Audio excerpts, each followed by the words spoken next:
أعوذ بالله من الشيطان الرجيم. بسم الله الرحمن الرحيم. تبارك الذي بيده الملك وهو على كل شيء قدير، الذي خلق الموت والحياة ليبلوكم أيكم أحسن عملا، وهو العزيز الغفور، الذي خلق 7 سماوات طباقا، ما ترى في خلق الرحمن من تفاوت، فارجع البصر هل ترى من فطور، ثم ارجع البصر كرتين ينقلب إليك البصر خاسئا وهو حسير. ولقد زينا السماء الدنيا بمصابيح وجعلناها رجوما للشياطين، وأعتدنا لهم عذاب السعير. وللذين كفروا بربهم عذاب جهنم، وبئس المصير. إذا ألقوا فيها سمعوا لها شهيقا وهي تفور، تكاد تميز من الغيظ، كلما ألقي فيها فوج سألهم خزنتها ألم يأتكم نذير، قالوا بلى قد جاءنا نذير، فكذبنا وقلنا ما نزل الله من شيء إن أنتم إلا في ضلال كبير.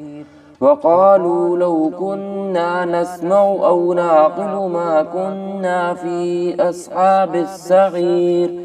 فاعترفوا بذنبهم فسحقا لأصحاب السعير.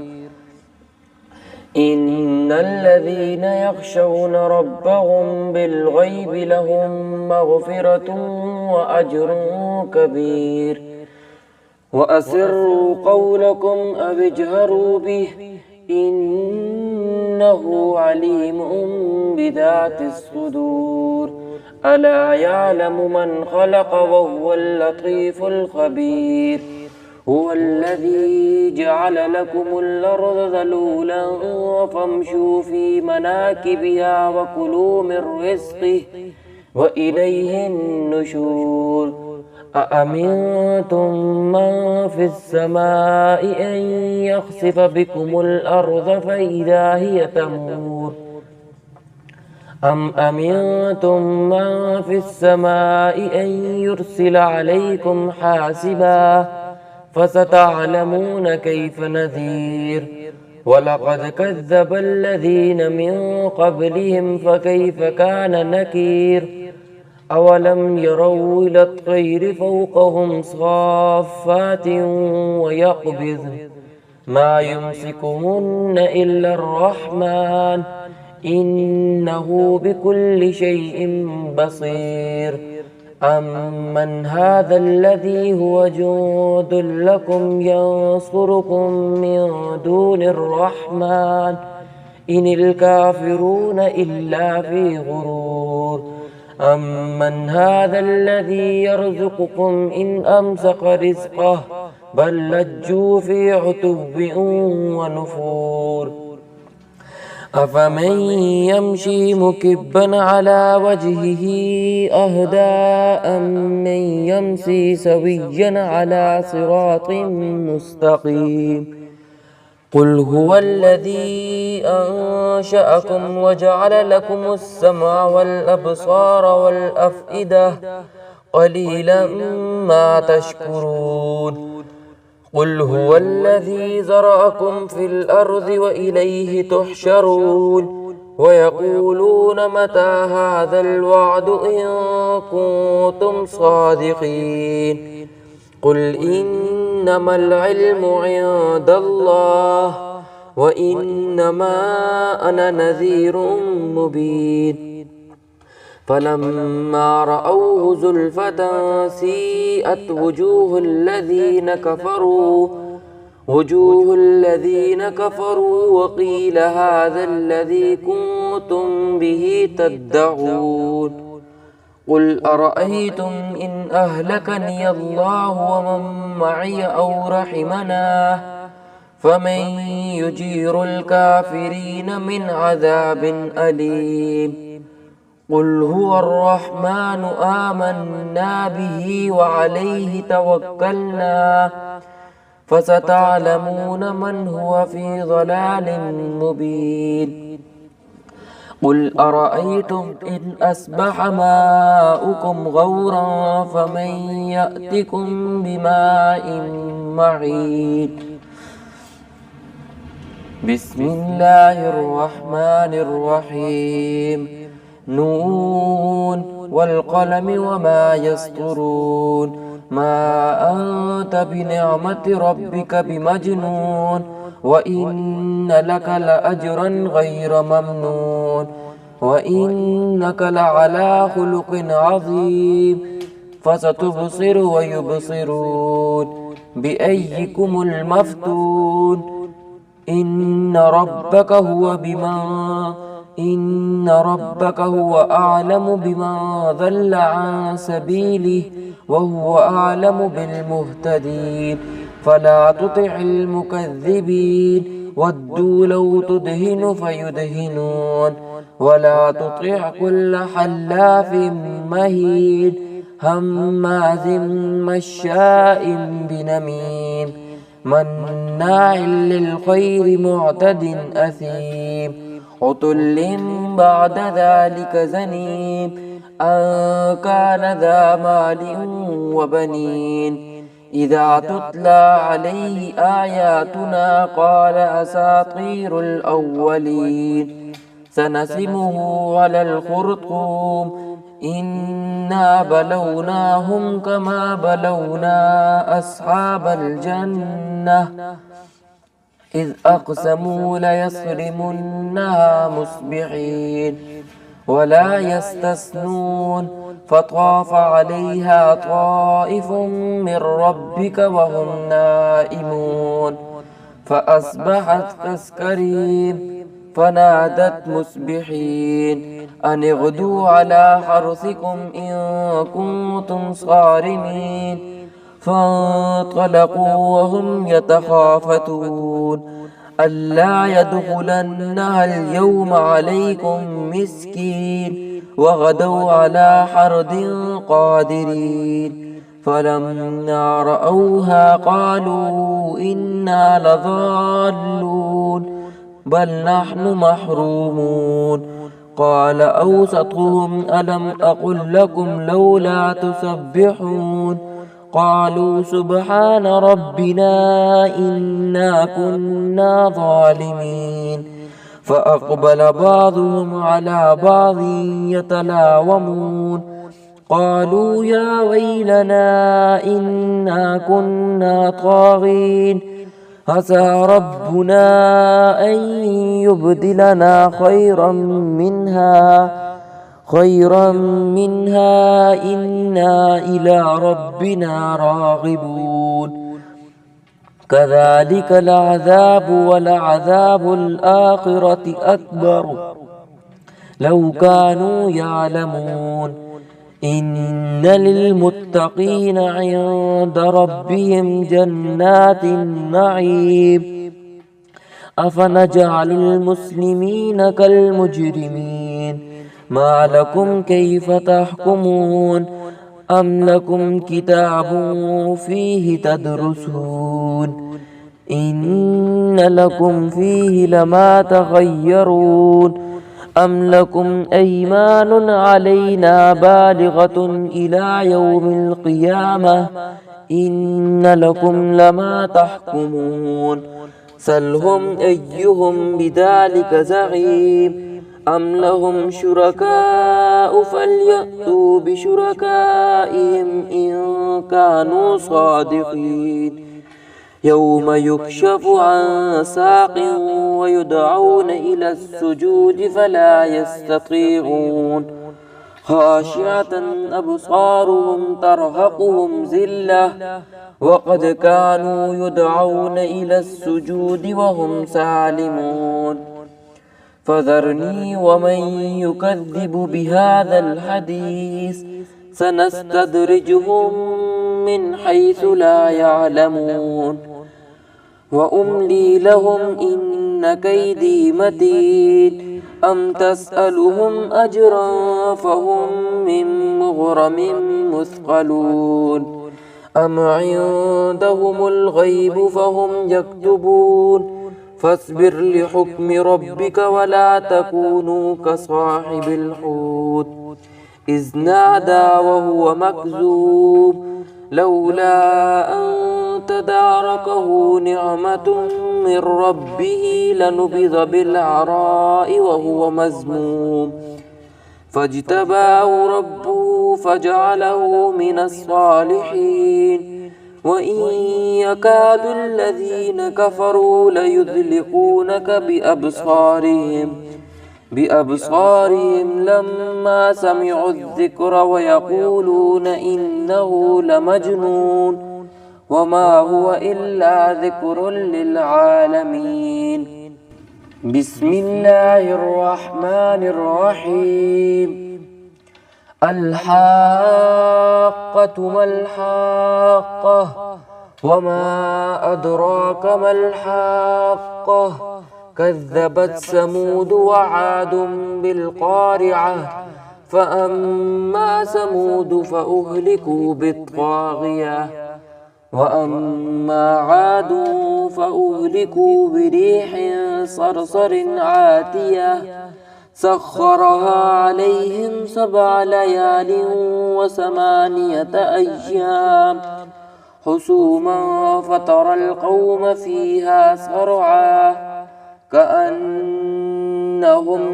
أعجاز نخل خاوية فهل ترى لهم من باقية وجاء فرعون ومن قبله والمؤتفكات بالخاطية فعصوا رسول ربهم فأخذهم أخذة رابية إنا لما طغى الماء حملناكم في الجارية لنجعلها لكم تذكرة وتعيها أذن واعية فإذا نفخ في الصور نفخة واحدة وحملت الأرض والجبال فدكتا دكة واحدة فيومئذ وقعت الواقعة وانشقت السماء فهي يومئذ واهية والملك على أرجائها ويحمل عرش ربك فوقهم يومئذ 8 يومئذ تعرضون لا تخفى منكم خافية وأما من أوتي كتابه بيمينه فيقول هاؤم اقرءوا كتابيه إني ظننت أني ملاق حسابيه فهو في عيشة راضية في جنة عالية قطوفها دانية كلوا واشربوا هنيئا بما أسلفتم في الأيام الخالية وأما من أوتي كتابه بشماله فيقول يا ليتني لم أوت كتابيه ولم أدر ما حسابيه يا ليتها كانت القاضية ما أغنى عني ماليه هلك عني سلطانيه خذوه فغلوه ثم الجحيم صلوه ثم في سلسلة ذرعها 70 ذراعا فاسلكوه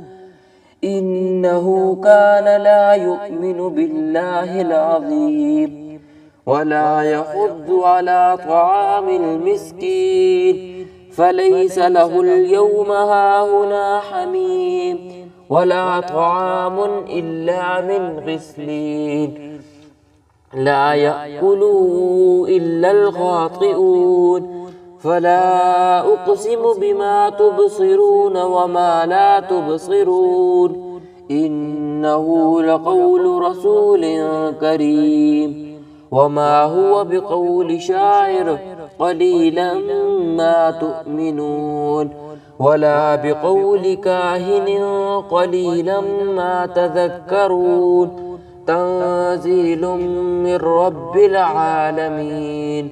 ولا تقول علينا بعض الأقاويل لأخذنا منه باليمين ثم لقطعنا منه الوتين فما منكم من أحد عنه حاجزين وإنه لتذكرة للمتقين وإنا لنعلم أن منكم مكذبين وإنه لحسرة على الكافرين وإنه لحق اليقين فسبح باسم ربك العظيم بسم الله الرحمن الرحيم سأل سائل بعذاب واقع للكافرين ليس له دافع من الله ذي المعارج تعرج الملائكة والروح إليه في يوم كان مقداره 50,000 سنة فاصبر صبرا جميلا إنهم يرونه بعيدا ونراه قريبا يوم تكون السماء كالمهل وتكون الجبال كالعهن ولا يسأل حميم حميما يبصرونهم يود المجرم لو يفتدي من عذاب يومئذ ببنيه وصاحبته وأخيه وفصيلته التي تؤويه ومن في الأرض جميعا ثم ينجيه كلا إنها لظى نزاعة للشوى تدعو من أدبر وتولى وجمع فأوعى إن للإنسان خلق هلوعا إذا مسه الشر جزوعا وإذا مسه الخير منوعا إلا المصلين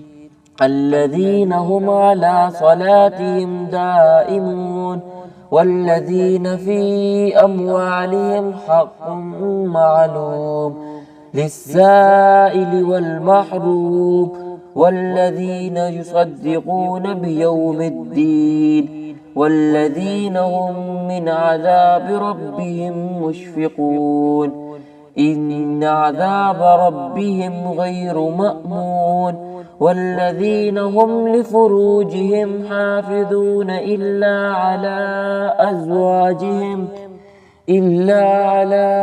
أزواجهم أو ما ملكت أيمانهم فإنهم غير ملومين فمن ابتغى وراء ذلك فأولئك هم العادون والذين هم لأماناتهم وعهدهم راعون والذين هم بشهاداتهم قائمون والذين هم على صلاتهم يحافظون أولئك في جنات مكرمون فما للذين كفروا قبلك مهطعين عن اليمين وعن الشمال عزين أيطمع كل امرئ منهم أن يدخل جنة نعيم كلا إنا خلقناهم مما يعلمون فلا أقسم برب المشارق والمغارب إنا لقادرون على أن نبدل خيرا منهم وما نحن بمسبوقين فذرهم يخوضوا ويلعبوا حتى يلاقوا يومهم الذي يوعدون يوم يخرجون من الأجداث سراعا كأنهم إلى نصب يوفضون خاشية أبصارهم ترهقهم ذلة ذلك اليوم الذي كانوا يوعدون. بسم الله الرحمن الرحيم. إنا أرسلنا نوحا إلى قومه أن أنذر قومك من قبل أن يأتيهم عذاب أليم. قال يا قوم إني لكم نذير مبين أن اعبدوا الله واتقوه وأطيعون يغفر لكم من ذنوبكم ويؤخركم إلى أجل مسمى إن أجل الله إذا جاء لا يؤخر لو كنتم تعلمون. قال رب إني دعوت قومي ليلا ونهارا فلم يزدهم دعائي إلا فرارا وإني كلما دعوتهم لتغفر لهم جعلوا أصابعهم في آذانهم واستغشوا ثيابهم وأصروا واستكبروا استكبارا ثم إني دعوتهم جهارا ثم إني أعلنت لهم وأسررت لهم إسرارا فقلت استغفروا ربكم إنه كان غفارا يرسل السماء عليكم مدرارا ويمددكم بأموال وبنين ويجعل لكم جنات ويجعل لكم أنهارا ما لكم لا ترجون لله وقارا وقد خلقكم أطوارا ألم تروا كيف خلق الله 7 سماوات طباقا وجعل القمر فيهن نورا وجعل الشمس سراجا والله أنبتكم من الأرض نباتا ثم يعيدكم فيها ويخرجكم إخراجا والله جعل لكم الأرض بساطا لتسلكوا منها سبلا فجاجا قال نوح رب إنهم عصوني واتبعوا من لم يزده ماله وولده إلا خسارا ومكروا مكرا كبارا وقالوا لا تذرن آلهتكم ولا تذرن ودا ولا سواعا ولا يغوث ويعوق ونسرا وقد أضلوا كثيرا ولا تزد الظالمين إلا ضلالا مما خطيئاتهم أغرقوا فأدخلوا نارا فلم يجدوا لهم من دون الله أنصارا وقال نوح رب لا تذر على الأرض من الكافرين ديارا إنك إن تذرهم يضلوا عبادك ولا يلدوا إلا فاجرا كفارا رب اغفر لي ولوالدي ولمن دخل بيتي مؤمنا وللمؤمنين والمؤمنات ولا تزد الظالمين إلا تبارا. بسم الله الرحمن الرحيم. قل أوحي إلي أنه استمع نفر من الجن فقالوا إنا سمعنا قرآنا عاجبا سيهدي إلى الرشد فآمنا به ولن نشرك بربنا أحدا وأنه تعالى جد ربنا ما اتخذ صاحبة ولا ولدا وأنه كان يقول سفيهنا على الله شططا وأنا ظننا أن لن تقول الإنس والجن على الله كذبا وأنه كان رجال من الإنس يعوذون برجال من الجن فزادوهم رهقا وأنهم ظنوا كما ظننتم أن لن يبعث الله أحدا وأنا لمسنا السماء فوجدناها ملئت حرسا شديدا وشهبا وأنا كنا نقعد منها مقاعد للسمع فمن يستمع الآن يجد له شهابا رصدا وأنا لا ندري أشر أريد بمن في الأرض أم أراد بهم ربهم رشدا وأنا منا الصالحون ومنا دون ذلك كنا طرائق قددا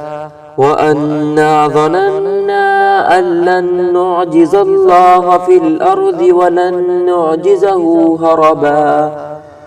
وأنا لمسنا الهدى آمنا به فمن يؤمن بربه فلا يخاف بأسا ولا رهقا وأنا منا المسلمون ومنا القاسطون فمن أسلم فأولئك تحازوا رشدا وأما القاسطون فكانوا لجهنم حطبا وأن لو استقاموا على الطريقة لأسقيناهم ماء غدقا لنفتنهم فيه ومن يعرض عن ذكر ربه يسلكه عذابا صعدا وأن المساجد لله فلا تدعوا مع الله أحدا وأنه لما قام عبد الله يدعوه كادوا يكونون عليه لبدا قل إنما أدعو ربي ولا أشرك به أحدا قل إني لا أملك لكم ضرا ولا رشدا قل إني لن يجيرني من الله أحد ولن أجد من دونه ملتحدا إلا بلاغا من الله ورسالاته ومن يعص الله ورسوله فإن له نار جهنم خالدين فيها أبدا حتى إذا رأوا ما يوعدون فسيعلمون من أزعف ناصرا وأقل عددا قل إن أدري أقريب ما توعدون أم يجعل له ربي أمدا عالم الغيب فلا يظهر على غيبه أحدا إلا من ارتضى من رسول فإنه يسلك من بين يديه ومن خلفه رصدا ليعلم أن قد أبلغوا رسالات ربهم وأحاط بما لديهم وأحصى كل شيء عددا بسم الله الرحمن الرحيم يا أيها المزمل قم الليل إلا قليلا نصفه أو انقص منه قليلا أو زد عليه ورتل القرآن ترتيلا إنا سنلقي عليك قولا ثقيلا إن ناشئة الليل هي أشد وطئا وأقوم قيلا إن لك في النهار سبحا طويلا واذكر اسم ربك وتبدل إليه تبديلا رب المشرقين ورب المشرق والمغرب لا إله إلا هو فاتخذ وكيلا واصبر على ما يقولون واهجرهم هجرا جميلا وذرني والمكذبين أولي النعمة ومهلهم قليلا إنا لدينا أنكالا وجحيما وطعاما ذا غصة وعذابا أليما يوم ترجف الأرض والجبال وكانت الجبال كثيبا مهيلا إنا أرسلناك إليكم رسولا شاهدا عليكم كما أرسلنا إلى فرعون رسولا فعصى فرعون الرسول فأخذناه أخذا وبيلا فكيف تتقون إن كفرتم يوم يجعل البلدان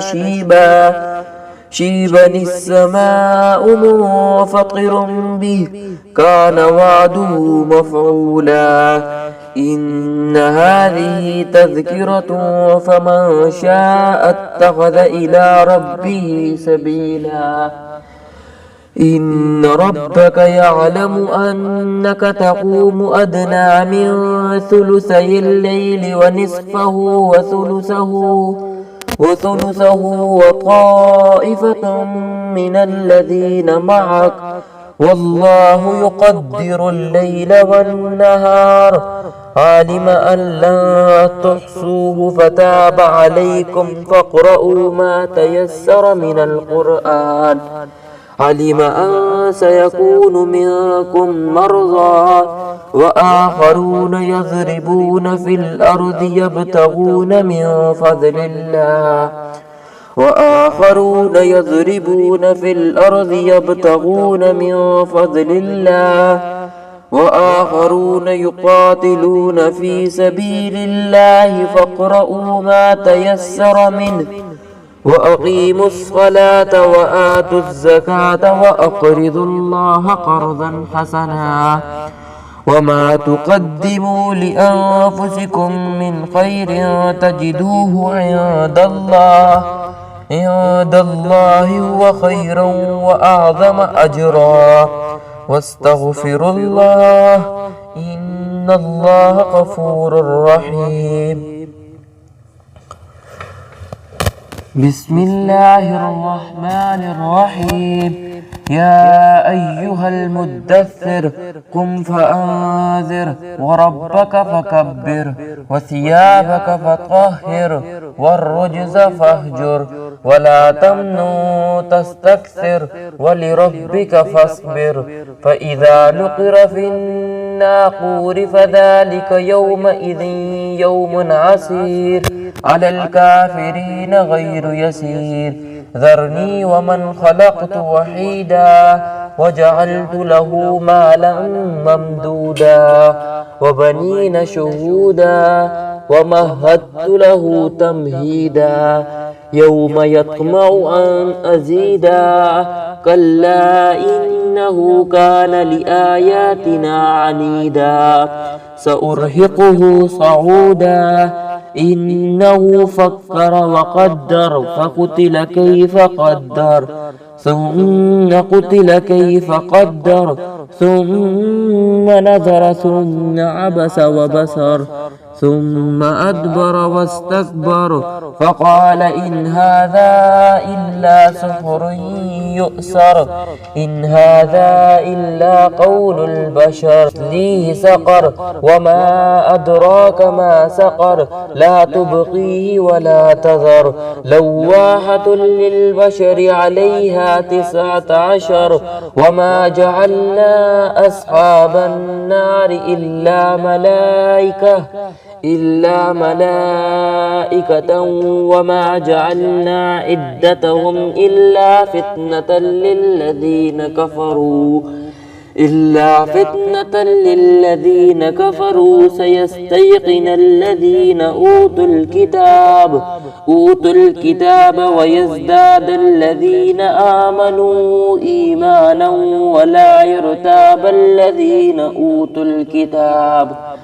ولا يرتاب الذين أوتوا الكتاب والمؤمنون وليقول الذين في قلوبهم مرض والكافرون ما زادهم أراد الله بهذا مثلا كذلك يذل الله من يشاء ويهدي من يشاء وما يعلم جنود ربك إلا هو وما هي إلا ذكرى للبشر كلا والقمر والليل إذ أدبر والصبح إذا أسفر إنها لإحدى الكبر نذيرا للبشر لمن شاء منكم أن يتقدم أو يتأخر كل نفس بما كسبت رهينا إلا أصحاب اليمين في جنات يتساءلون عن المجرمين ما سلككم في سقر قالوا لم نك من المصلين ولم نطعم المسكين وكنا نخوض مع الخائضين وكنا نكذب بيوم الدين حتى أتانا اليقين فما تنفعهم شفاعة الشافعين فما لهم عن التذكرة معرضين كأنهم حمر مستنفرة فرت من قسورة بل يريد كل امرئ منهم أن يؤتى صحفا منشرة كلا بل لا يخافون الآخرة كلا إنه تذكرة فمن شاء ذكره وما يذكرون إلا أن يشاء الله هو أهل التقوى وأهل المغفرة بسم الله الرحمن الرحيم لا أقسم بيوم القيامة ولا أقسم بالنفس اللوامة أيحسب الإنسان أن لن نجمع عظامه بلى قادرين على أن نسوي بنانه بل يريد الإنسان ليفجر أمامه يسأل أيان يوم القيامة فإذا برق البصر وخسف القمر وجمع الشمس والقمر يقول الإنسان يومئذ أين المفر كلا لا وزر إلى ربك يومئذ المستقر ينبأ الإنسان يومئذ بما قدم وأخر بل الإنسان على نفسه بصير ولو ألقى معاذيره لا تحرك به لسانك لتعجل به إنا علينا جمعه وقرآنه فإذا قرأناه فاتبع قرآنه ثم إنا علينا بيانه كلا بل تحبون العاجلة وتذرون الآخرة وجوه يومئذ ناظرة إلى ربها ناظرة ووجوه يومئذ باسرة تظن أن يفعل بها فاقرة كلا إذا بلغت التراقي وقيل من راق وظن أنه الفراق والتفت الساق بالساق إلى ربك يومئذ المساق فلا صدق ولا صلى ولكن كذب وتولى ثم ذهب إلى أهله يتمطى أولى لك فأولى ثم أولى لك فأولى أيحسب الإنسان أن يترك سدى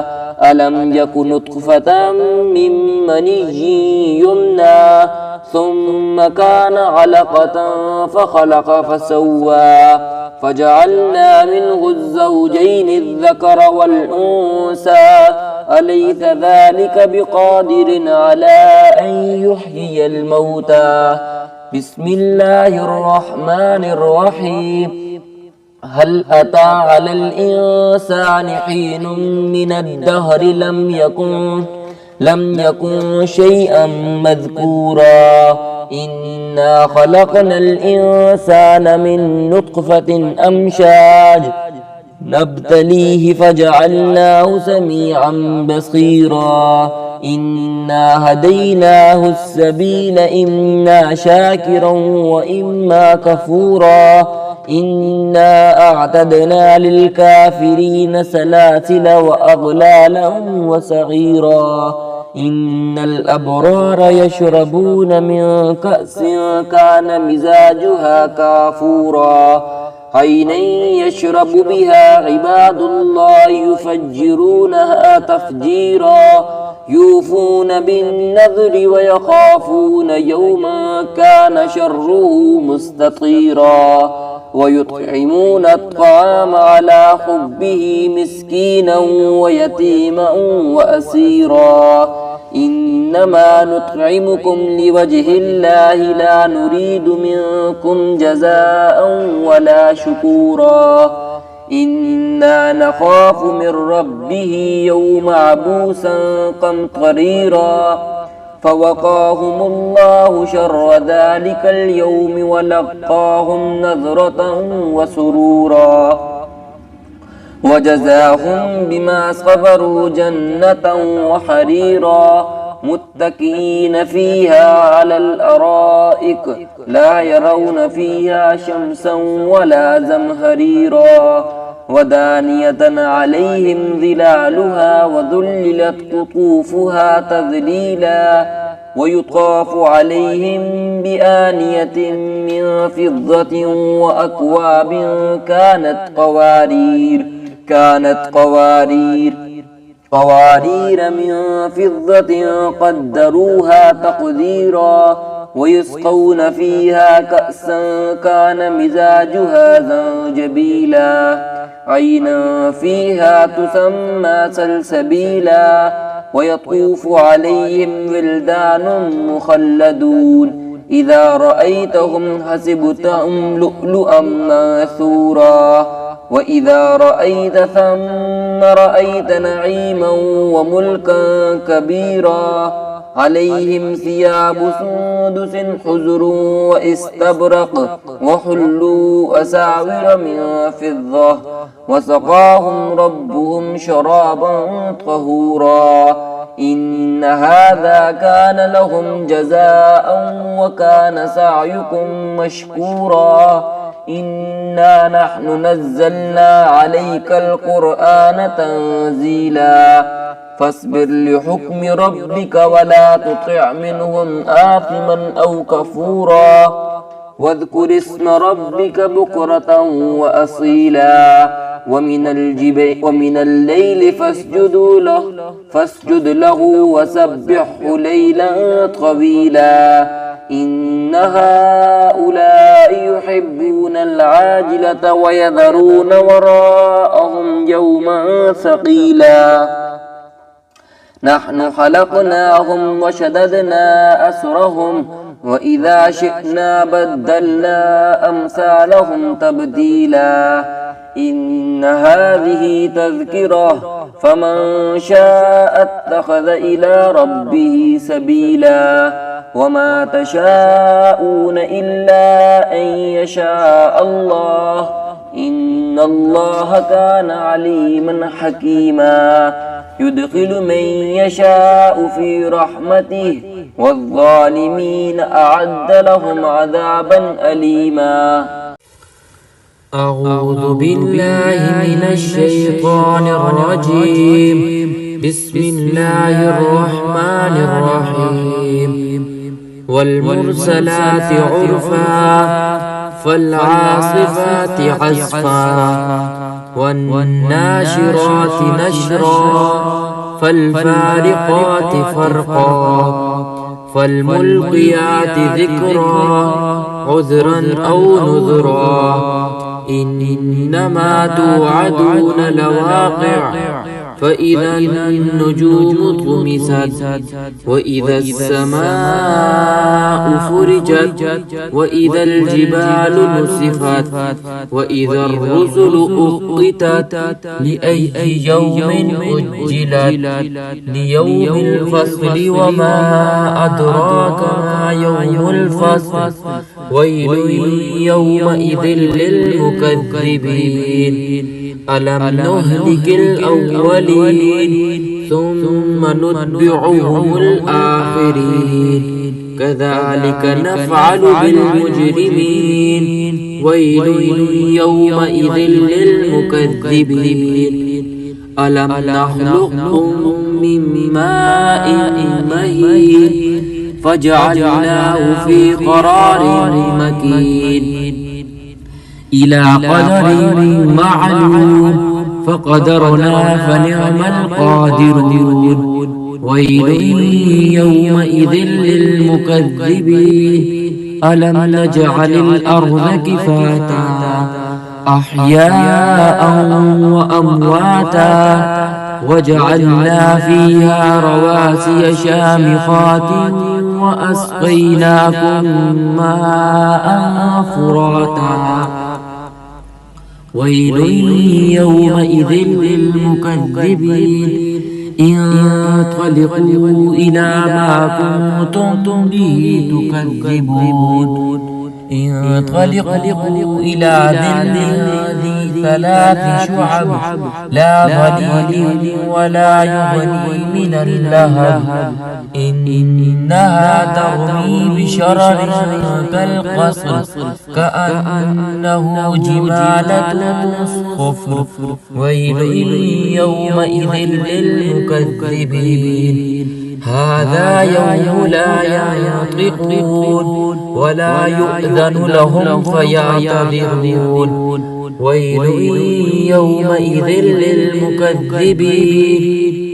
هذا يوم الفصل جمعناكم والأولين فإن كان لكم كيد فكيدون ويل يومئذ للمكذبين إن المتقين في ظلال وعيون وفواكه مما يشتهون كلوا واشربوا هنيئا بما كنتم تعملون إنا كذلك نجزي المحسنين ويل يومئذ للمكذبين كلوا وتمتعوا قليلا إنكم مجرمون ويل يومئذ للمكذبين وإذا قيل لهم اركعوا لا يركعون ويل يومئذ للمكذبين فبأي حديث بعده يؤمنون